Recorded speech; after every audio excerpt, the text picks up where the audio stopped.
Good morning and welcome to the Morning Scoop for Tuesday, December 14th. This is your daily Buckeye fix. I'm Tom Orr. The Rose Bowl game against Utah in 18 days, the game against Michigan in 348 days. Early signing day now just 1 day away. So tomorrow the Buckeyes will lock in what should be the majority of their 2022 recruiting class. As always, there is a little drama around that day. Will a current commit flip to another school? Will a currently uncommitted player sign with Ohio State somewhere else? Can the Buckeyes flip anyone away from other schools? To help me sort it all out, my guest today is Buckeye Scoop's Bill Greene.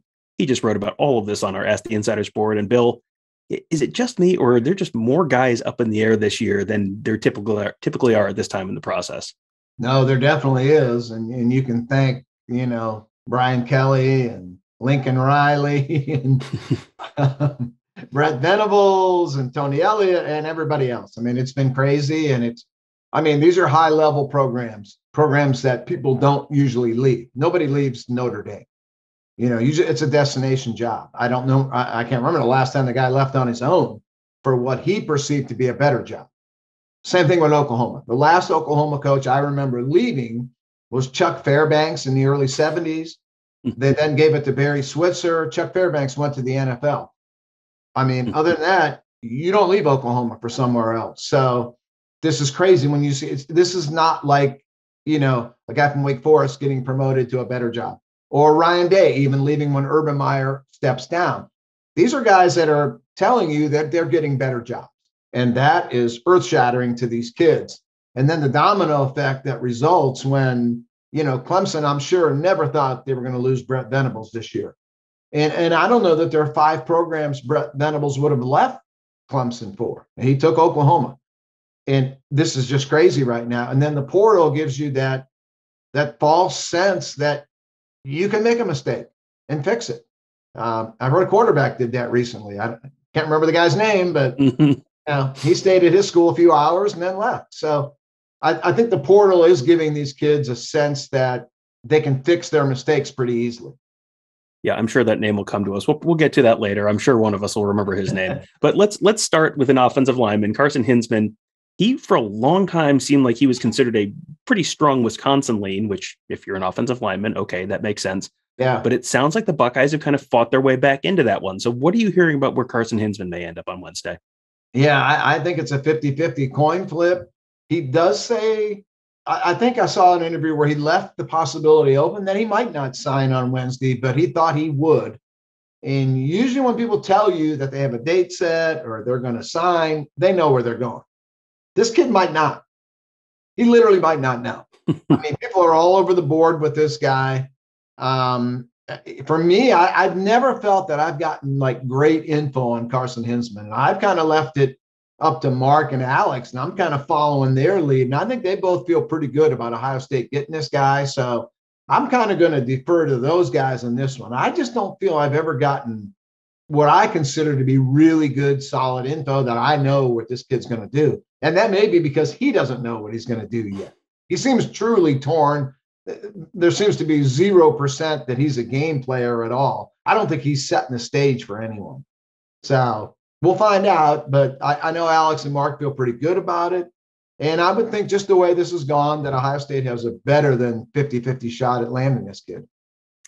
Well, that's the offensive line. Defensive line, there's actually 3 guys who are still kind of officially undecided as of the time we're recording this. Amari Abor, Caden Curry, Hero Canoe. How many of those 3 do you think Ohio State signs on Wednesday? Well, I really think they're getting all 3, and I feel pretty strongly that they're getting all 3. I just, all the info I can get on this and everything I can see and everything I'm being told, I think they're the solid, strong, overwhelming favorite for all 3 kids, and I think they're going to get all 3 of them. So the $64,000 question then is, how might it impact if Larry Johnson does decide to retire either now or in the next year or so? That's at least been kind of kicked around a little bit. Right. And, it's been kicked around every single year since he got to Ohio State that, is this Larry Johnson's last year? Maybe there's a little more to it this time. It's hard to kind of say, but, what's your sense on how that could impact things with those 3 guys? If Larry Johnson retires now, if Larry Johnson retires a year from now, how do you think that impacts things? Well, unless he announces he's retiring in the next, 24 hours, I don't think it's going to affect those kids signing. Now, if he retires after the Rose Bowl, how would that affect those three guys? We'd have to wait and see, because I think, like I said, I think kids feel they can erase their mistakes right now where they couldn't before. It's tougher when you have to sit out a year and all that, so we'll see what happens. Personally, I don't think he's leaving yet. Now, it's coming at some point, but he did tell Sawyer and JTT that he would be there for those guys, for their career. They've only spent 1 year at Ohio State. I don't know of any health issue. And, we saw him at camp last summer, Tom. I mean, that guy looks pretty spry to me. I mean, he had as much energy, as much drive, as much get up and go as Hartline or Alford or any of them did. He didn't look like a guy that was looking for the finish line to me. My feeling is he's going to be back at least for another year, and we'll go from there. But, there's a lot of scuttlebutt out there that he could be going, here in the next month. So we have to see. Personally, I think he's back for next year. There are also a couple of Texas recruits at the center of a little bit of drama heading into early signing day. The first is cornerback Terrence Brooks. He's committed to Ohio State, but has been rumored to potentially be a candidate to flip to Texas. Where do you think he ends up signing tomorrow? Well, he's talking to Texas. So, and he's had him in his home. So there's something there for sure. I think so much of this was dependent on Kerry Combs, and Kerry's still there right now. And, Matt Barnes is still there. All that could possibly have changed, for Terrence Brooks would be the addition of Jim Knowles, and that should be a positive. So I think they're going to keep Terrence Brooks. But I'm going to tell you what, as long as you're talking to someone for a reason. He's not talking to Texas because he's looking to get somebody's autograph over there. So when you're talking to him and you're letting him into your home, there's always going to be a little bit of doubt till you get that fax that's signed from him. And the other guy from Texas we need to talk about is wide receiver Caleb Burton. When Quinn Ewers left, that was his name, Quinn Ewers. I knew we'd come up with it eventually. He said he was planning to try and bring some talented wide receivers to wherever he ended up. He ended up in Texas. So now he's in Austin with Steve Sarkisian. Is there any concern that Caleb Burton could follow him there? I don't think so, just because it's Hartline doing the recruiting. They had what was termed a very successful in-home visit recently, with the dad, with the kid. I think it was Hartline and Ryan Day were there. Everything went really well. I mean, I would have thought at that point, maybe that might be a time to explain to him, like, hey guys, we're looking around. I haven't heard anything of him having Texas coaches in his house. If Quinn Ewers going to Texas takes that kid from you, you never had him. I mean, kids don't out-recruit coaches. It just doesn't work that way. These guys aren't lovers. They don't sleep together. It's not going to happen that way. If Burton would jump to Texas, it would be because he looked at that hot OSU wide recruiting room and thought, man, what am I going to play here with all these guys? But I think he's going to sign with Ohio State. I feel more strongly about Burton than I would about Brooks. I think they get both, but I think there's a little bit more smoke with Brooks than there is with Burton. With Burton, I don't think there's any smoke to me. I think he's in the class, and I think he's happy, and it's over. Yeah, that's an end that keeps coming up, and people keep asking about it. And it's like, I haven't actually seen anyone, like you said, he hasn't visited anywhere else. He hasn't been talking to anyone else as far as I'm aware. So yeah, that was one that just keeps coming up. And so I figured we touch on that one.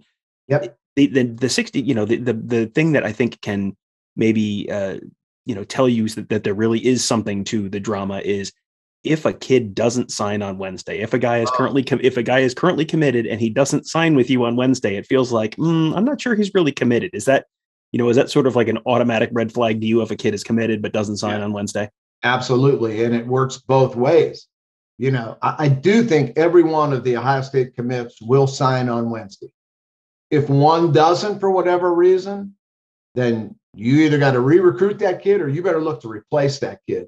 I think for Ohio State, what's more interesting is there's going to be room here to look at who doesn't sign, who's not signing with Clemson, who didn't sign with Florida, who didn't sign with Oklahoma, who's out there, and I think a position like linebacker, I think O-line, I think could be spots, tight end if they don't get Austin Stogner. Mm-hmm. I think there are some places where you can check all the lists after Wednesday and it'd be like, oh my gosh, this guy didn't sign. Get on the phone right now. So I think it would be more someone not signing, I think would be more of something that could help Ohio State than anybody they might lose. All right, you mentioned Austin Stogner. Let's talk a little tight end. That is a position of potential need for Ohio State right now. Jeremy Ruckert likely gone. Cade Stover might be a linebacker now, question mark. And there's not a lot of proven depth behind those guys. So Austin Stogner coming in for a visit. What is the latest with him? Yeah, I had put the information out there that he was, talking to Ohio State probably a week ago or so. And I was told at the time that he has a tremendous relationship with Shane Beamer, head coach of South Carolina, who recruited him to Oklahoma, and that South Carolina was probably the favorite here over Ohio State.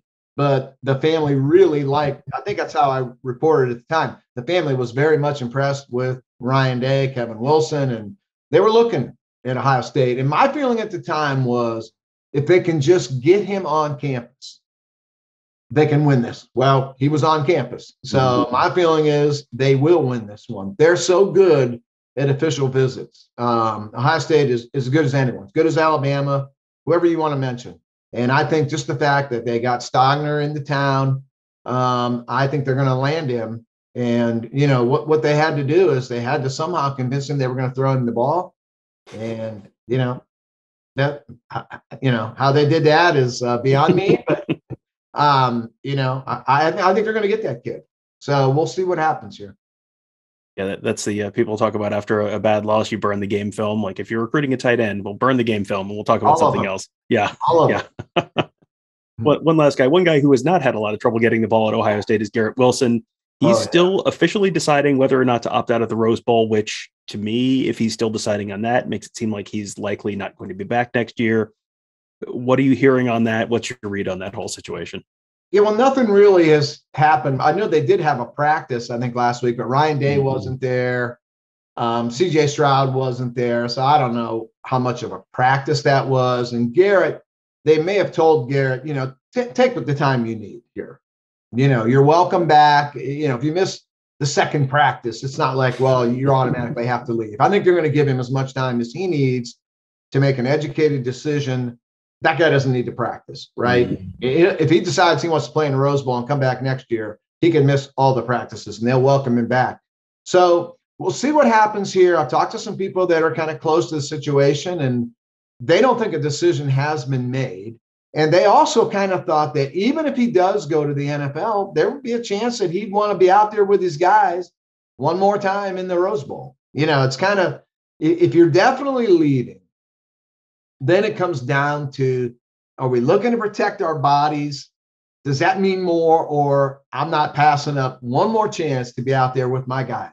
And it's 50-50. I don't know how Garrett's going to look at this, but I don't think a decision has been made yet.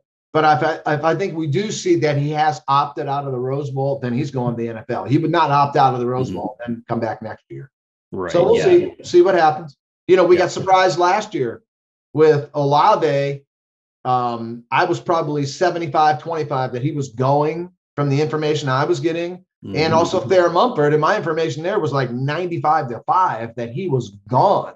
He finally had a year where he was healthy. He had performed tremendous, didn't give up a sack, very few pressures. I would have said that was 100 that he would go. And especially coming off the COVID year, that was so horrible for those guys. You think they'd want to get it? Nope, they both came back. So we get surprised here. Conventional wisdom says Garrett Wilson should leave for the NFL. I think he would be a top 15 pick in the draft. But conventional wisdom didn't work last year. So we'll see. We'll see what he decides to do. Conventional wisdom only works in normal times, and we are definitely not living in normal times, which has meant a lot of uncertainty, a lot of drama, a lot to talk about. Though, as someone who hosts a daily podcast, it has been a great time to It has been a great time to be in the daily podcast business because there is always something to talk about, and there will be much more to talk about later on this week. Tomorrow is early signing day.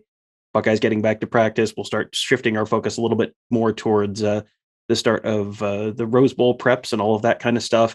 Should be a fun time. And make sure you check out all of our great podcasts. We'll be covering all of that stuff on Apple Podcasts, Google Podcasts, SoundCloud, Spreaker, or Spotify. Just search Buckeye Scoop to find all of those. Tony Girdham and I are going to be back to doing daily Buckeye Weekly shows this week. I think we have plenty of stuff to talk about. Kevin Noon doing some big noon kickoff shows this week, much more. Just search Buckeye Scoop on whatever podcast platform you're listening to this on to find all of those great shows. You subscribe right there. Leave us a 5-star rating and review as well, which helps. And then on YouTube, if you're watching on YouTube, hit the thumbs up button on this video, which we appreciate. And then also subscribe to that channel at youtube.com/Buckeye Scoop. Hit that bell. Then you get notified every time we do a live show, every time we post a new video, all that good stuff. You never miss a thing.